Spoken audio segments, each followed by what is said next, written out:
আসসালামু আলাইকুম সবাই কেমন আছো? আশা করি সবাই ভালো আছো।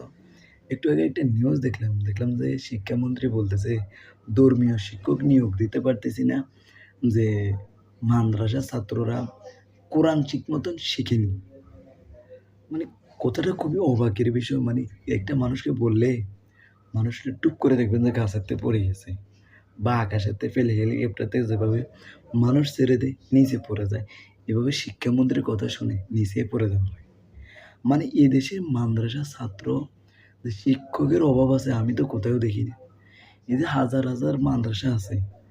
এখানে ছেলে থেকে মেয়ে থেকে সবাই আলিম পাস করে আরো কি পাস করে।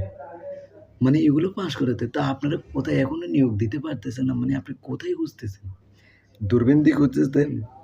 না ওই এটার নাম কি স্নাইপারের জুম দিয়ে খুঁজতেছেন?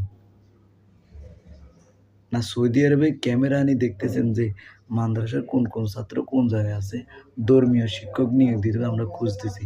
মানে তারা পারে না। না আপনারা চান না ধর্মীয় শিক্ষক কোনো মাদ্রাসা বা কোনো স্কুলে নিয়োগ হোক। সত্যি কথা এটাই বলতে পারেন। যে সত্য কথার ভাত নাই এটাই বলা যায়। একটা জিনিস যে আপনারা চাইতেছেন যে যত ওইটা এইটা সব বাচ্চাদের শিখাবেন। আপনি দেখেন যে মাদ্রাসার ধর্মীয় শিক্ষক খুঁজতে এখন আমাদের শিক্ষামন্ত্রী খুব হিমশিম খেয়ে যাইতেছে। কিন্তু হাজার, হাজার শিক্ষক, হাজার, হাজার ছাত্র যে ভালো, ভালো পাস করে বসে আছে।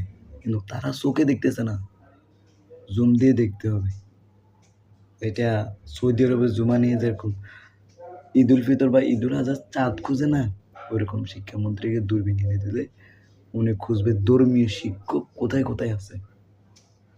আর না বলেন জনগণকে বলেন, জনগণ ঠিকই আপনাদেরকে দেখাই দেবে যে কোথায়, কোথায় আছে।